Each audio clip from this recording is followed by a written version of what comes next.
Why are retro games so important?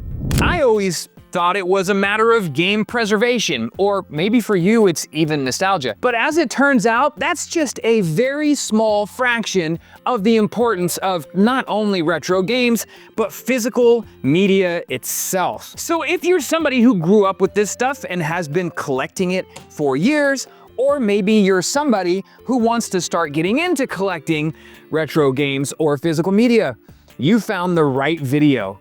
Let's talk. So most of us these days have devices like this, or maybe even devices like this. Or you can go as far as the phones that are in our pocket. But on a device like this, we have digital media. Dozens, if not maybe even hundreds of games pre-installed on it. And don't get me wrong, I think it's really cool and really awesome to have these sorts of things at our fingertips. But I've noticed something very recently. Thanks to the Chromatic, I'm having a bit of a Game Boy and Game Boy Color renaissance, as some would say. I'm rediscovering a bunch of Game Boy Color games that I didn't even know existed. And I'm thoroughly enjoying them. So for Christmas, I decided to get the rest of my family all Chromatics by Mod Retro. Now, it's also good to point out that I did buy both of the boys their own video game consoles this year as well. Leland got a PlayStation 5 and Crosby got an Xbox Series X. So I thought the Chromatic was gonna be just like a cool stocking stuffer that maybe they would look at and be like, ah, cool, one of those things from your childhood, Dad. But something wild happened on Christmas Day. And it started with my 11-year-old Leland.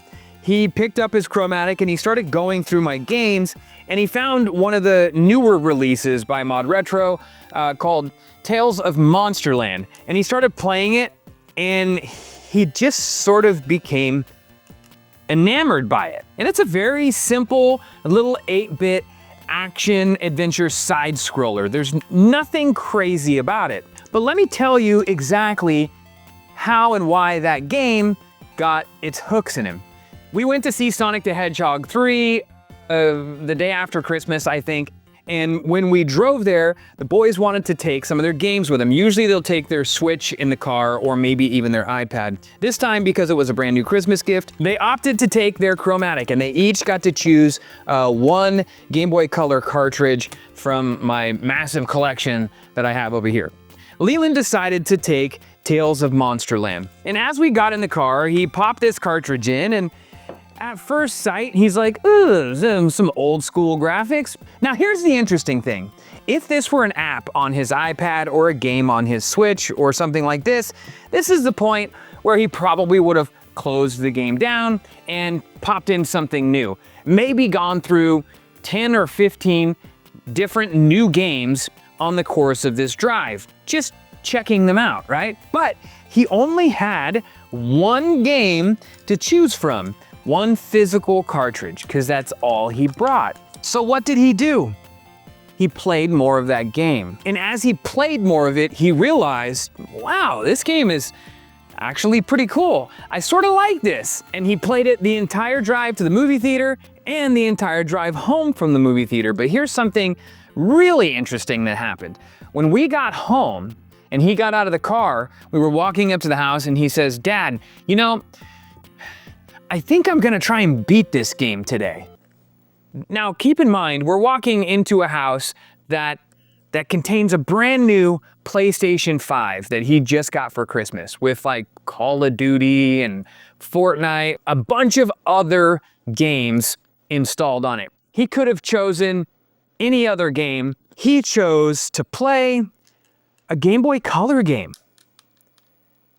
And that's when I realized that we live in a culture these days where there are hundreds, thousands, in some cases, millions of things that are vying for our attention.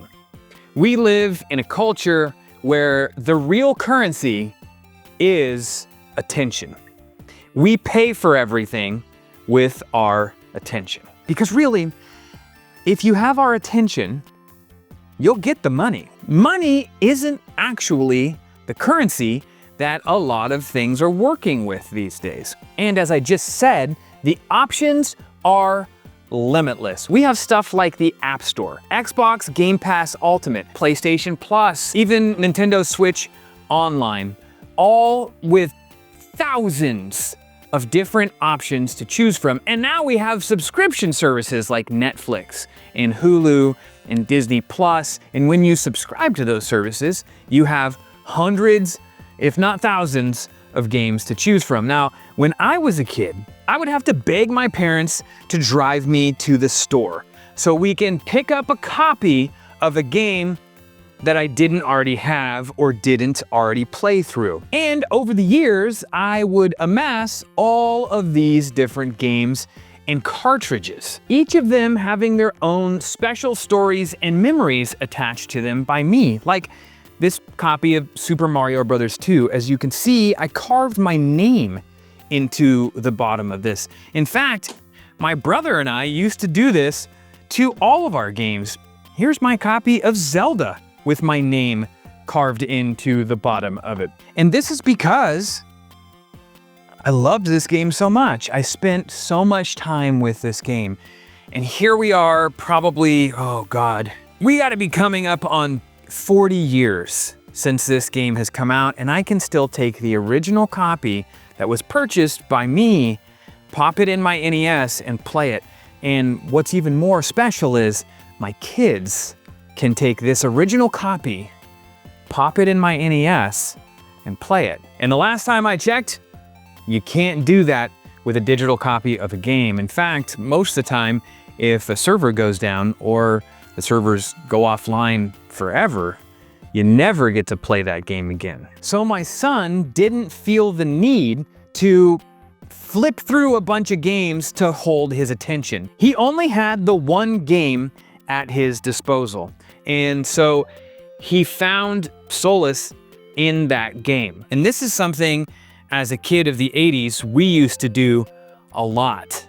I mean, hell, sometimes a game wouldn't even get good until you played it for an hour, maybe 2 hours. I hold such a reverence to the games that I grew up with that I've kept every single game that I ever received as a child. I even kept every single handheld device that I ever received as a child and as an adult. All right, now here's another really interesting thing I observed over the last week or so, now that my kids have joined me on this Game Boy renaissance as well. And that is problem-solving skills. So my 11-year-old Leland is currently playing through Ocarina of Time 3D, which is the 3DS version of Legend of Zelda Ocarina of Time. Him and I are actually playing through the game in tandem. So I am playing on my 3DS and he is playing on his 3DS.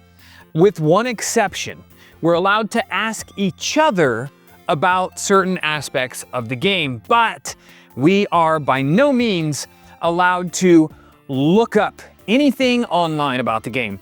And this has made the game incredibly difficult for both of us. I will admit, the last time that I played it was probably when the 3D version came out, which has been at least a good decade. And I'm willing to admit I've forgotten a lot of things. And something I have observed with Leland and my 9-year-old Crosby is the second they get stuck, they immediately stop and they'll say, "Oh, I can't figure this out," or, "Hey, how do I get Epona out of the horse corral?"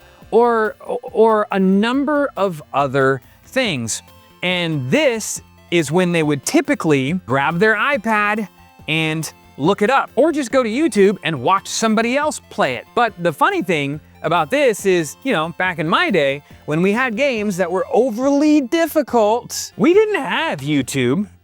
We didn't have the internet to bounce off of. We had to sit and figure it out. Now, if you followed an online guide or you followed somebody else's playthrough of Ocarina of Time, I would imagine you could probably beat the game in 10-ish hours, maybe 12 hours, depending on just how good you are at the combat. If you've never played Ocarina of Time before and you use no guides, no internet help, that game could take you, Jesus, 30 hours? 30 plus hours there are a lot of things in those older games that don't hold your hand.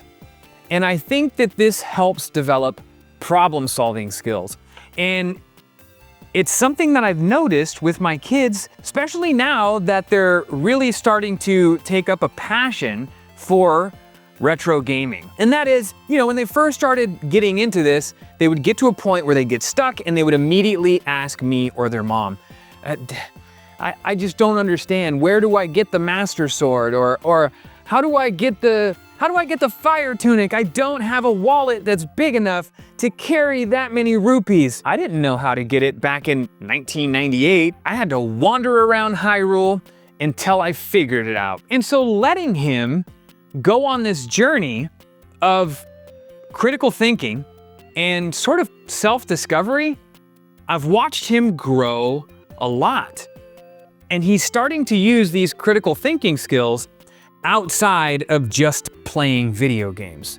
Little side note, this is why a lot of us Gen Xers have impeccable critical thinking skills. Thank you, games like The Lion King for Sega Genesis. So this has been a really interesting journey for me, not just as a person, as a gamer, as a video game preservationist, but most importantly, as a parent and as a spouse. It's taught me a lot.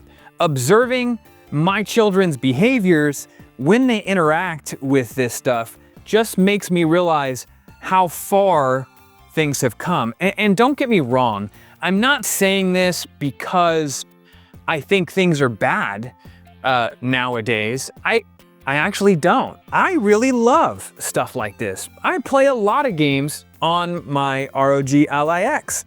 I play a lot of games on my Xbox. I play a ton of games on my PC. I love having the options.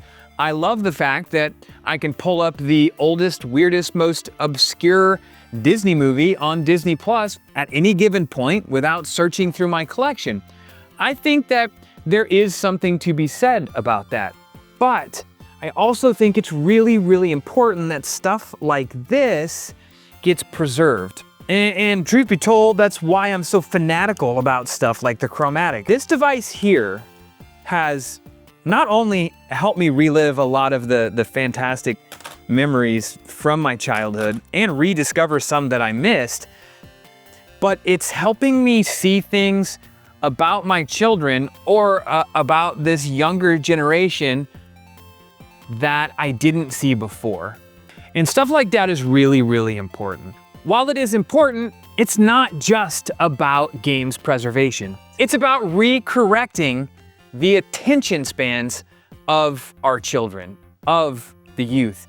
It is about teaching our children critical thinking skills in a more positive and a more fun manner. And also, I think we would all agree there is something really special about beating that water temple in Ocarina of Time without using any guides and knowing that you did it all yourself. And these are all really important things that I think the younger generations and the generations that are yet to come need to be experiencing, or at least should have access to. So the next time you go by a garage sale or a secondhand store and see a copy of Cobra Triangle with some dip's name carved into it with a wood burning tool, you should pick it up and keep it in your collection, because that thing meant something to somebody at some point in their lives.